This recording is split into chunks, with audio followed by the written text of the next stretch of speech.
Welcome to the Echo Chamber. Tonight we step into a world where silence hides more than peace and every echo carries a warning. Listen closely, the story is about to begin.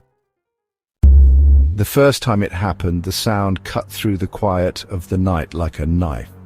Knock, knock, knock. In the dead silence of my small house, it sounded like a hammer. I opened my eyes, heart pounding, and glanced at the clock. 3:33 a.m. Who would knock at this hour? I tried to convince myself it was a dream, but the knocking came again. Knock, knock, knock. Someone was really out there. I crept to the door, careful not to make a sound, and peered through the peephole. The porch was empty, just darkness and the faint glow of a distant street lamp. Maybe they'd left. Maybe I'd imagined it.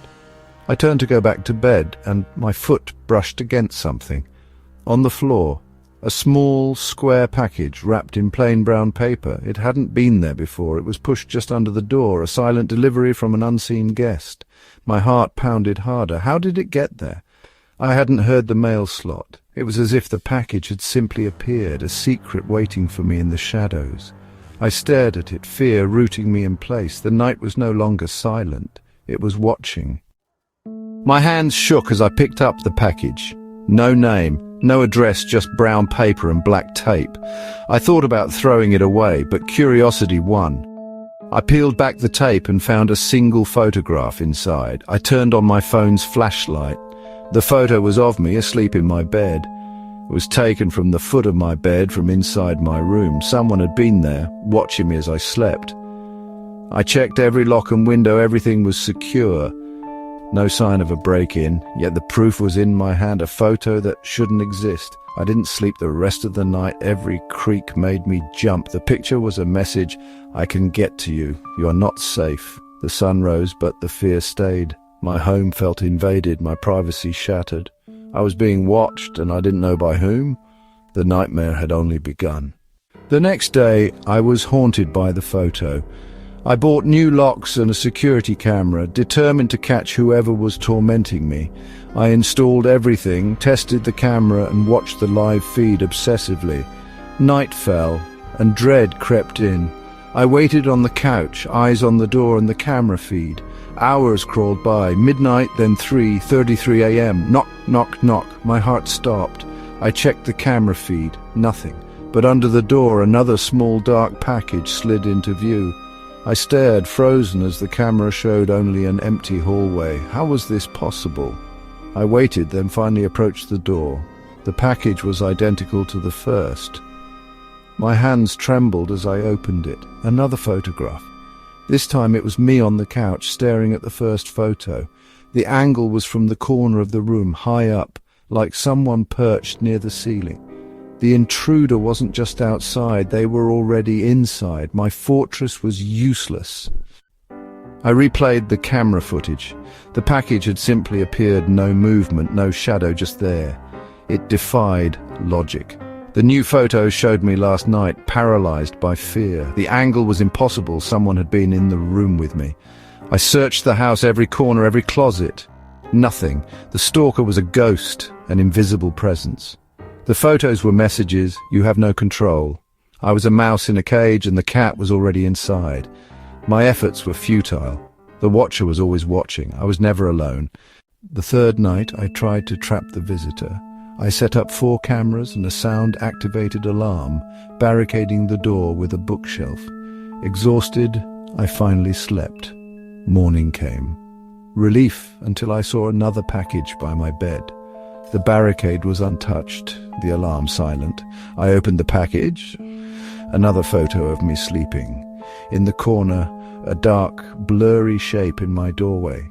I checked the footage. At 3:32 a.m., I watched myself get out of bed, move the bookshelf, open the door and return to bed. I had no memory of it. It was like watching a stranger in my body.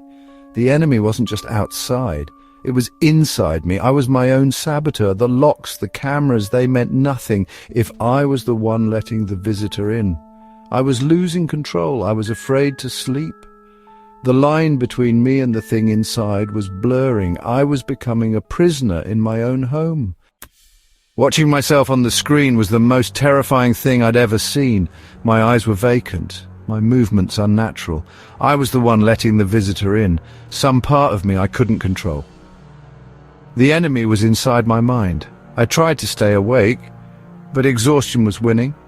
I was afraid of what I'd do in my sleep. The line between myself and the thing that controlled me was fading. I stopped bothering with locks or alarms. I waited for night, dreading what I might become. My mind screamed in the silence. I was losing myself piece by piece. The fear was no longer just about a package. It was about losing my own identity. The fourth night, I surrendered to sleep, knowing what would come. I woke before dawn, aching and exhausted. On the coffee table, another brown package. I opened it. This photo was different. A picture of my porch taken from the street. Standing on the porch was me, or something that looked like me. It was smiling, but the eyes were empty. The smile was wrong, inhuman. This was the thing that came out when I slept. In the photo, it held something behind its back. Another package. Was it delivering the photos or receiving them? I was not just a victim. I was part of this ritual. The horror was deeper than I'd imagined. I was both the watched and the watcher. The fifth night I waited in the dark, determined to see the truth. Sleep pulled at me, but I fought it. Then a creak from my bedroom. Slow, deliberate footsteps approached. A figure emerged, me but hollow-eyed, puppet-like. It walked to the door, unaware of my presence. 3:33 a.m. glowed on the clock. Knock, knock, knock. The other me unlocked the door and opened it. On the porch stood another version of me, smiling that terrible smile. They stared at each other in silence. The smiling Evan held out a package. The puppet Evan took it, closed the door and walked away. I watched, paralyzed. There were two of me, one inside, one outside. Was I being replaced? The package lay on the floor, waiting. The final message had arrived. I forced myself to open the last package. Inside was a black USB flash drive. No note, no explanation. My hands shook as I plugged it into my laptop. One video file let me in. I clicked play. My own face filled the screen, desperate and terrified. Tears streamed down my cheeks. For a moment the video was silent, then my lips moved and a broken whisper came through the speakers. "Please," my video self begged, "let me back in." The screen went black. I stared at my reflection, unsure who I was anymore. The nightmare was no longer outside, it was me.